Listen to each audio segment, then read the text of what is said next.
ऐसी बाणी बोलिए मन का आपा खोए, और न शीतल करे आप शीतल होए कबीरा, आप शीतल होए। सुप्रभात बच्चों, आज हम क्लास 11th फीचर लेखन टॉपिक की चर्चा करेंगे। सबसे पहले बात करते हैं बच्चों, फीचर क्या है, क्या होता है फीचर। समकालीन घटना या किसी भी क्षेत्र विशेष की विशिष्ट जानकारी के सचित्र तथा मोहक विवरण को फीचर कहा जाता है। फीचर बच्चों आलेख ही है। आलेख बुद्धि का विषय होता है, उसमें विचार प्रदान होता है, जबकि फीचर हृदय का विषय है और फीचर में भावनाएं प्रमुख होती हैं, भाव प्रदान होते हैं और लेख के साथ साथ संबंधित घटना, व्यक्ति, वस्तु या चरित्र का चित्रांकन भी किया जाता है, पिक्चर भी साथ साथ में प्रस्तुत किए जाते हैं। तो ऐसी मनोरंजक जो रचना होती है, लेख होता है, उसको फीचर कहा जाता है।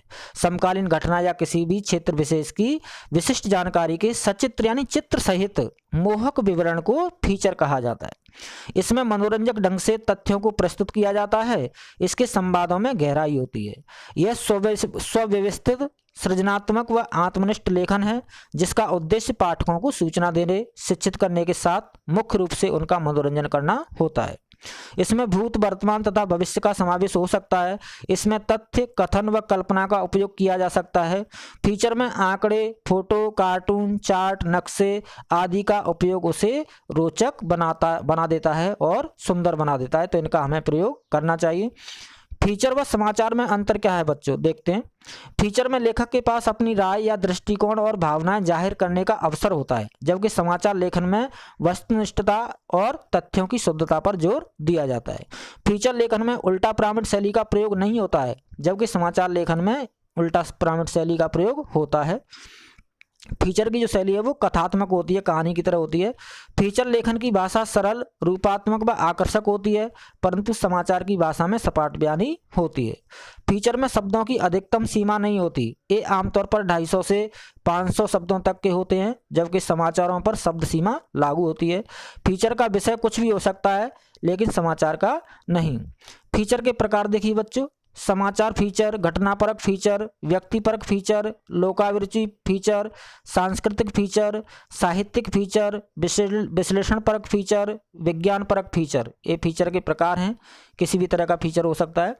फीचर संबंधी मुख्य बातें, फीचर को सजीव बनाने के लिए उसमें उस विषय से जुड़े लोगों की मौजूदगी जरूरी है। फीचर के तथ्य को पात्रों के माध्यम से बतलाना चाहिए। कहानी को बताने का अंदाज ऐसा हो कि पाठक यह महसूस करे कि वे खुद देख व सुन रहे हैं। फीचर मनोरंजक व सूचनात्मक होना चाहिए। फीचर शोध रिपोर्ट नहीं है, इसे किसी बैठक या सभा के कार्यवाही विवरण की तरह नहीं लिखा जाना चाहिए, यानी मनोरंजक ढंग से लिखना चाहिए। फीचर का कोई ना कोई उद्देश्य होना चाहिए, उस उद्देश्य के इर्द गिर्द ही सभी प्रासंगिक सूचनाएं, तथ्य और विचार गुथे होने चाहिए। फीचर तथ्यों, सूचना और विचारों पर आधारित कथात्मक विवरण और विश्लेषण होता है। फीचर लेखन का कोई निश्चित ढांचा या फॉर्मूला नहीं होता, इसे कहीं से भी अर्थात प्रारंभ, मध्य या अंत से भी शुरू किया जा सकता है। फीचर का हर पैराग्राफ अपने पहले के पैराग्राफ से सहज तरीके से जुड़ा होना चाहिए तथा उनमें प्रारंभ से अंत तक प्रवाह व गति रहनी चाहिए। पैराग्राफ छोटे होने चाहिए तथा एक पैराग्राफ में एक पहलू पर ही फोकस करना चाहिए। तो ये फीचर लेखन से संबंधित महत्वपूर्ण बातें थी बच्चों। आगे देखते हैं हम फीचर लेखन हेतु मुख्य बातें। फीचर लेखन हेतु क्या करना होगा, सबसे पहले तथ्यों या आंकड़ों का संग्रह करना होगा। फीचर का उद्देश्य बताना होगा और प्रस्तुतिकरण मनोरंजक होना चाहिए, आकर्षक होना चाहिए। शीर्षक लिखना चाहिए और शीर्षक के बाद आमुख यानी उसका परिचयात्मक विवरण होना चाहिए। फीचर लेखन के साथ साथ उसका समुचित चित्रांकन भी होना चाहिए, यानी उससे संबंधित चित्र भी होने चाहिए, साज सज्जा। ये फीचर लेखन का एग्जाम्पल है बच्चों, जैसे करो योग रहो निरोग, यानी निरोग यानी स्वस्थ, तो ये योग पर फीचर है। देखिए प्रस्तावना, शरीर, मन और आत्मा को नियंत्रित करने में योग मदद करता है। शरीर और मन को शांत करने के लिए यह शारीरिक और मानसिक अनुशासन का एक संतुलन बनाता है। यह तनाव और चिंता का प्रबंधन करने में भी सहायता करता है और आपको आराम से रहने में मदद करता है। योग आसन शक्ति, शरीर में लचीलेपन और आत्मविश्वास विकसित करने के लिए जाना जाता है। बच्चों, योग तनाव को दूर करता है, हाँ, मन को एकाग्रचित्त करता है, तो योग हमें करना चाहिए, बहुत ही अच्छा है। योग के क्या क्या फायदे हैं?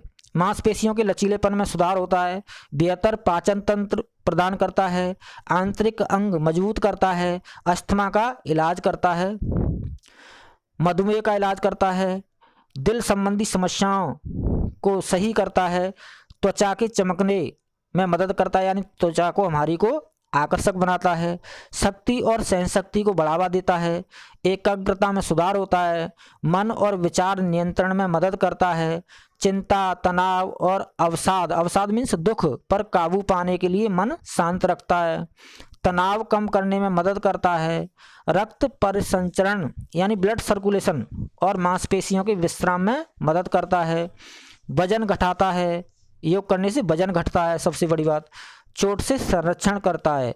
तो ये योग के बहुत सारे फायदे हैं, हमें योग अवश्य करना चाहिए। अंत में निष्कर्ष, यह तनाव कम करने में मदद करता है। तनाव का होना इन दिनों एक आम बात है, जिससे शरीर और मन पर विनाशकारी प्रभाव पड़ता है।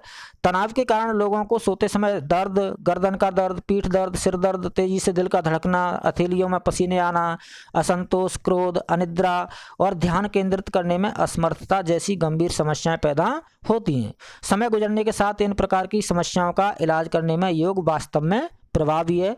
इसलिए करो निरोग, करो योग, रहो निरोग, यानी स्वस्थ रहो। ये सूर्य नमस्कार की मुद्रा देख सकते हैं चित्र में, और ये सूर्य नमस्कार की 12 मुद्राएं होती हैं बच्चों। सूर्य नमस्कार एक योग है जिसमें 12 योग स्वतः ही आ जाते हैं। तो जो भी आप योग करें, अनुलोम विलोम, प्राणायाम, भ्रामरी, सूर्य नमस्कार, सारे योग हमारे शरीर को स्वस्थ बनाते हैं, हमें शारीरिक और मानसिक रूप से स्वस्थ रखते हैं, हमारे तनाव को, चिंताओं को हमसे दूर रखते हैं। तो हमें योग अवश्य करना चाहिए। लहरों से डरकर नौका पार नहीं होती, कोशिश करने वालों की कभी हार नहीं होती। जय हिंद, वंदे मातरम, हार्दिक शुभकामनाएं। धन्यवाद बच्चों।